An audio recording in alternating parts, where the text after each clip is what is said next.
Hello Mood Group friends, welcome back to our podcast Packaging Perspectives, brought to you by Mood Group, global executive search specialists to the packaging and print sectors.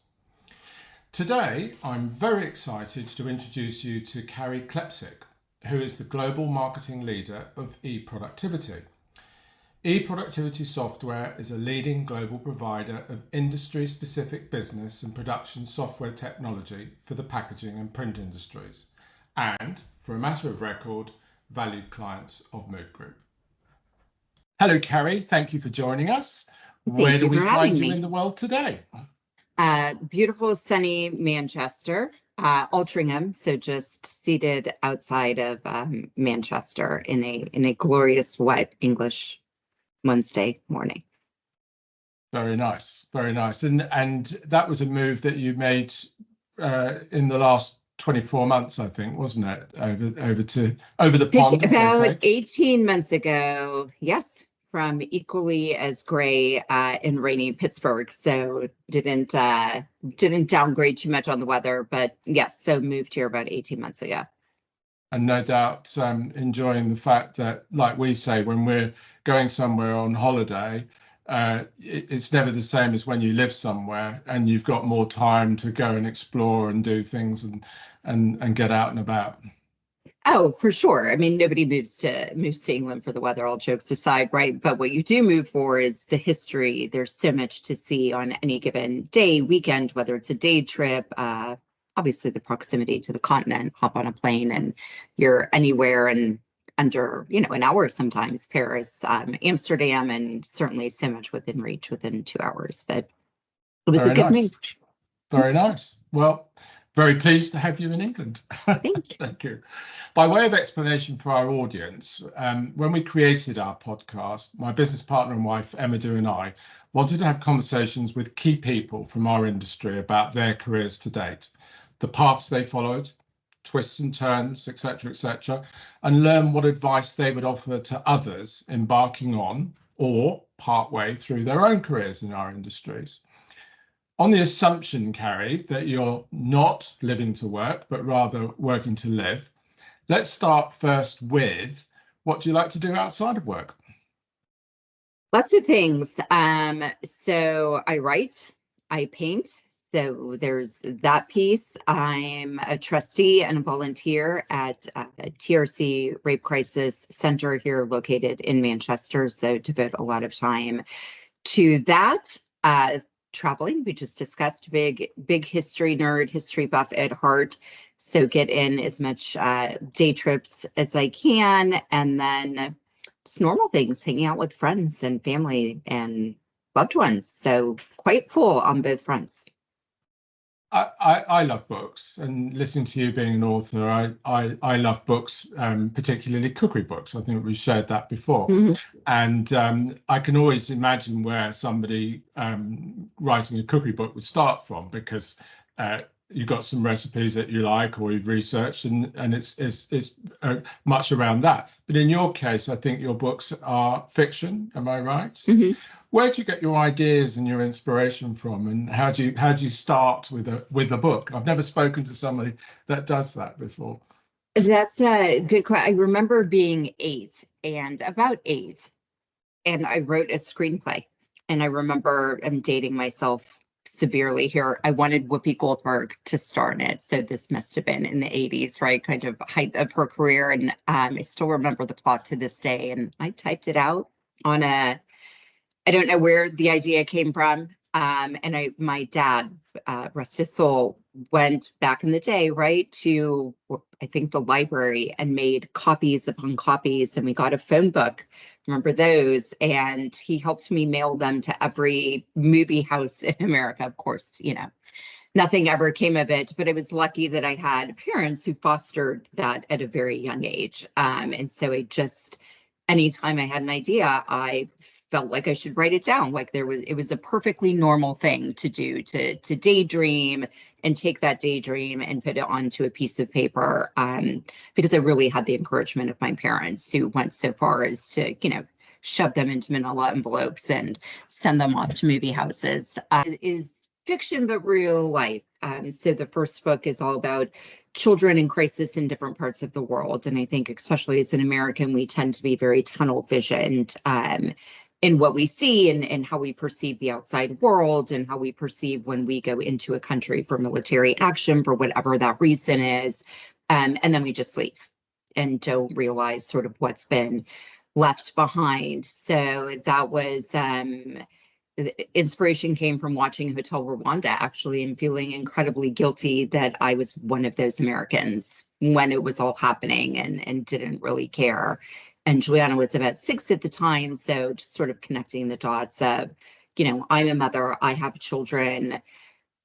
I can't imagine living in a world where I couldn't protect them. Your most basic instinct as a parent, right, is to protect your children, and to not be able to do that in so many parts of the world in conflict at any given time must be heart-wrenching. So not exactly a book you'd, make you feel good, but I think sometimes stories have to be told. Then on to just my rideshare drivers and hearing their stories and why they choose to do it. And just, again, some coming from horrific circumstances from wherever they are and just carving out a living the best that they can, to people who've literally left corporate jobs because they were sick of the hours and wanted to see their children grow up and so went a different route. And I think those people are fascinating.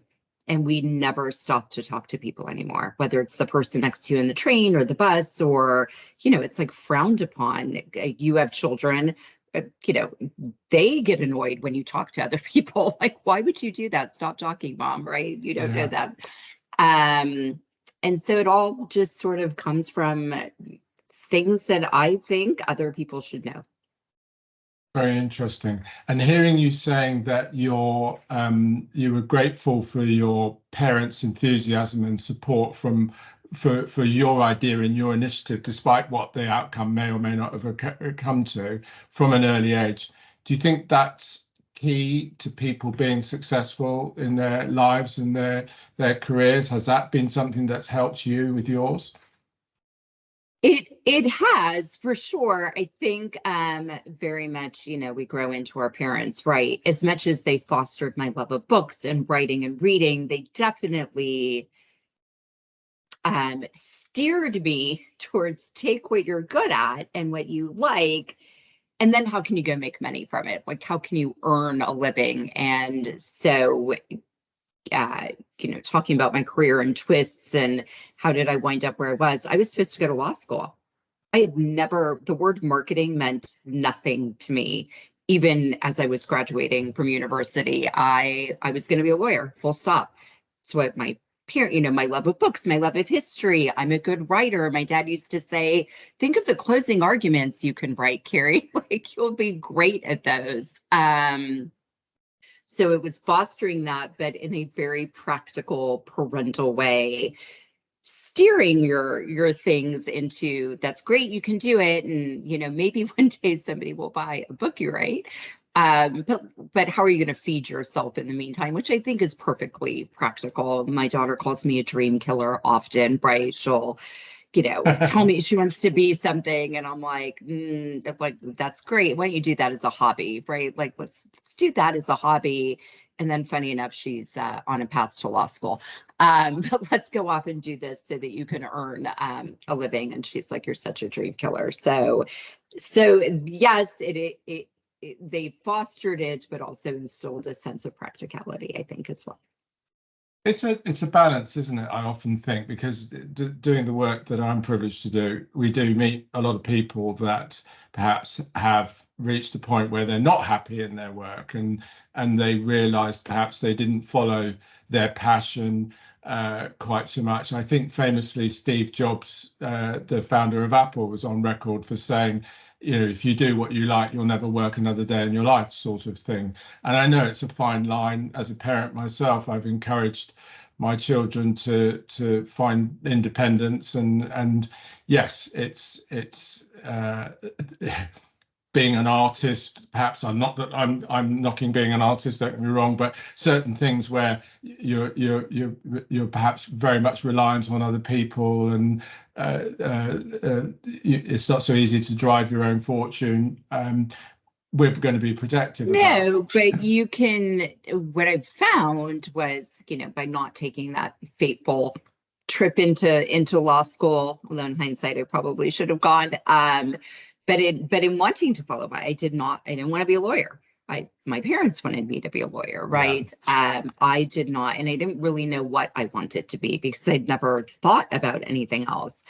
I feel so blessed and lucky to be where I am today because I do get to use all of that creativity, right? Marketing is a very creative job. The backbone of any good marketing is content, which is writing. And you get to play like you're a little kid in a lot of ways, right? And really use that creativity. So I think that I also learned from that, while my parents' intentions were good and they wanted me to have, a successful career and something that would make me financially stable, there was probably a middle ground and that would have been marketing, but I don't think that they would have thought about that, right? Just being the sort of folks that they were, would not have been like, oh, maybe we should encourage her to go into marketing, right? Yes, so you can find the good balance that uses your strengths and the things that you're good at and the things that really inspire you, and go carve out a really good career with those. I feel lucky that I've been able to do that. Very good. Very good. Thank you. Please, can you share with us one or more highlights in your career so far? So there's been a couple. I'm glad you, in transparency to the audience, you did get a peek at the answer questions first. So I thought a lot about that because I've had a wide career from politics to corporate America, in unified communications and collaboration, and then now into the printing and packaging industries, and little bits in between that, going from running my own business to not. And so there's bits from each of them. The world of politics in the US is fascinating. To run a campaign, to be submerged in that world, is an experience unlike any other that I will ever have in my lifetime. But for very different reasons, right, than doing what I'm doing now. But I currently, and more pertinent to this audience, was being a part of eProductivity Software, EPS, spinning out of EFI and becoming an independent company. We were designing and building the plane while we were flying it, right? Still had the 30-year history behind us, a really strong heritage of doing what we do really well, but getting the chance to go off and create our own destiny in many ways. And all that came with that, building literally an infrastructure from the ground up, our own ERP and our entire IT infrastructure and new processes and systems, and down to my neck of all of it, the branding and bringing that to life and positioning and messaging. And our CEO, Gabby Masliak, is actually very quite creative as well. Going to be a great CMO in his next life, I think. So really passionate about our branding and our positioning too. So that has been, you rarely get a chance to put your thumbprint on a company, right? To be there and it's shaping and it's molding, and it's a lot of hard work, and it's a lot of hours and a lot of stressful days. But then you look back at it now that we're sort of coming out on the other side of that, into more of a calmness, and you think, gosh, like, we just did this really amazing thing. And I think that the customers didn't skip a beat, right? We sort of shielded people from everything that was going on, kept investing in our software, kept investing in our technology, kept doing our upgrades, kept getting out there, with the curtain pulled behind us. And I think finally just being able to unveil that, and move forward with some really good plans. Amazing, really amazing. And actually a bit like the analogy of the swan going down the river, isn't it? Yes. When what you see above water is exactly what we, the world, have seen, and what's gone into that. I like that other that description you gave of sort of building the plane whilst it's flying. That's fantastic. That's really good. What was the career path that led you to where you were today? Were there any sort of tipping or pivotal points that, upon reflection, played a major part in your career? Yeah, so not going to law school. So I had no idea what I wanted to do after I made that announcement, and just wound up going to work one Monday shortly thereafter with a good family friend, friend of my dad's, and was in the mailroom of a political party back in the States because I really had nothing else to do, and really tripped into marketing that way. Just really tripped into, being a part of a campaign for a Senate race that was about to take place, and interacting with the press, and all of a sudden writing press releases, and being involved in building a website. So it was a very grassroots, not a lot of money campaign. um, and that's where I fell in love with marketing. That I didn't understand, I don't think, at that moment, what it was that I was doing, but I was like, I really like this. I feel like I'm good at it. It's using all of the skills that I have. And so after that campaign, went to New Orleans and did an internship at a political PR firm. And that's sort of when all the light bulbs went off and all the pieces fell into place. So that was just fate, maybe coincidence, following my heart, just sort of saying, I don't know what I'm going to do, but I'm not going to go do that. Funny enough, I think I am now going to go do that. I think I'm going to start a law program here in the next couple of years to just sort of think what comes next, right? What comes after all of this, because there often is. So what comes next? And so I've been really kicking around, maybe doing work in the nonprofit world. I don't know. I'm going to go and sort of keep that in my back pocket, and well, I'm still good at studying and reading, and see where we go from there. Sounds very interesting. Watch this space. I Yeah. think you've partly answered this question I'm going to ask, but I'm going to ask it anyway. Did you always want to do what you find yourself doing? No, I mean, I never knew that, like, up until all of a sudden in my 20s, I was doing it. I had zero concept of marketing. I didn't, no, never. Once I fell into it, I knew that I didn't really want to do anything else. Again, what we just going back 20 seconds, what comes next into off into our golden years. I'm not going anywhere anytime soon. But there will come a point where I think everybody steps back from their career, right, as we get older, and what comes next. But for now and for the foreseeable future and what I've been doing, I can't imagine doing anything else. Sure. And I should have caveated when I said watch this space. I mean, in terms of the bigger picture in the future, later Yeah. on down the road. Yes. It's somebody, I read a book once of the chairman of a very large print and packaging organization in Saudi Arabia. And one of the things that he always used to say to anyone he was interviewing was, looked at their CV and said, right, show me the plan. What was the plan here? How did why did you make all these decisions? And I suppose planning for the future is a good Yeah. thing. Yeah, and there will come a time where perhaps you want to draw on previous interests and develop them and get prepared for them. Absolutely, absolutely. Yeah. Think we all have a second act somewhere into our golden years, right? You're in your 60s, 70s, 80s, maybe 90s. I think as long as you keep going, I think that's what keeps you going. At least that's my grandparents lived well into old age. And I remember asking like how they just did it, right? Just up every day. And they both said you just have to keep going to something every day that you love and that keeps you active and out of the house and your brain kind of working. And so I definitely got that from them. This, keep planning till you're 100.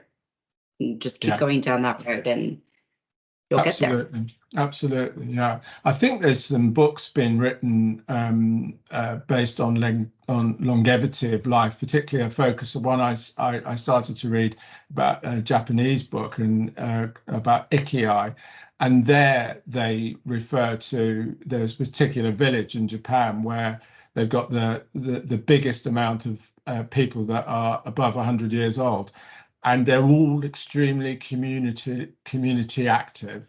They're all helping people in their community, and it keeps them very engaged and very active. So, and Yeah. I think also when you talk about second chapters and third chapters and things like that, some of the things I read now seems to indicate that people will have perhaps more than one job in parallel, or people will have many different careers in a lifetime, because they're able to do that. They're able to perhaps have one that's more staid and in a particular route, and something else which is a bit more of an indulgence and that sort of thing. And that we will accept that, as a world, we'll tap into resources and buy people's time, perhaps not in a full-time role. It Yeah. might be that we only have something, a kind of glorified job share type thing, Yeah. but in It's an a different interesting level. concept.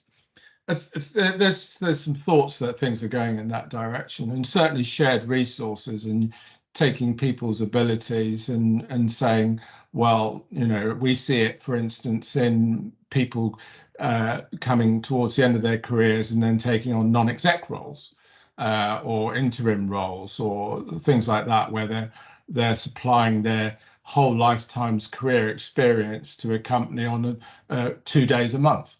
Yeah. And that company gets to tap into such amazing experience, and we're all heading in that direction, probably with future time. With your work hat on, Carrie, please may I ask you the following: What do you feel you're good at? Writing. Two Writing. things. So writing out of the gate. I'm good at, and not just, I'm good at taking maybe very esoteric concepts, and making them interesting or making them digestible for somebody who maybe isn't super techy. So good at getting a message across, I think, in a way that's engaging. I'm also good at, I think a lot of people, a misconception of marketing, especially marketing as you go up the ladder, right? When you get to the top of marketing, there's very little creativity on a daily basis, right? It is looking at a lot of data. It is looking at budgets and numbers and research, and it's not sort of what you came in up through, right? But I am good at building a marketing infrastructure.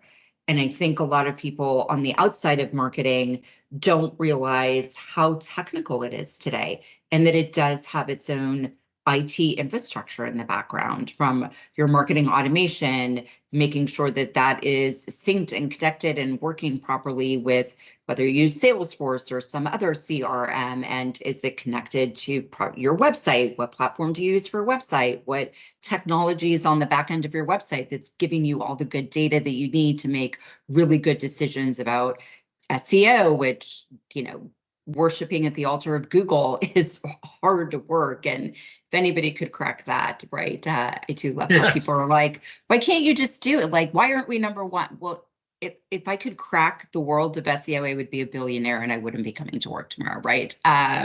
So it's a lot of data. It's a lot of trying. It's a lot of anything other than, gosh, that looks pretty, let's go do that, right? So I think a big misconception of people who do not live their life day in and day out of marketing is really how data intensive it is and how IT intensive it is. So I'm good at putting that whole picture together, and I feel really proud of what's been built in an independent EPS.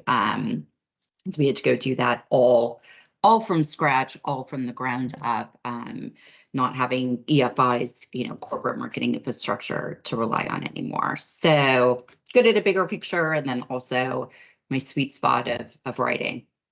And with the writing aspect melded together with the marketing aspect, would you say that that makes you a good evangelist? Are you very good at sort of? I've always thought that you're a good evangelist. That you pass the message. Yes. Not preaching, but you know how to communicate it. You know how to get others to follow your idea. Yes. Yeah. Thank you. We find that when we're holding similar conversations like this with others, the next question is always very interesting as well, which is, what do you find others give you to do? You know, you're in an organization and there's always things that arise and people think, God, we need to get such and such. I know, I'll give that to Carrie. Carrie will take care of that. That will get done. We no need to worry about it.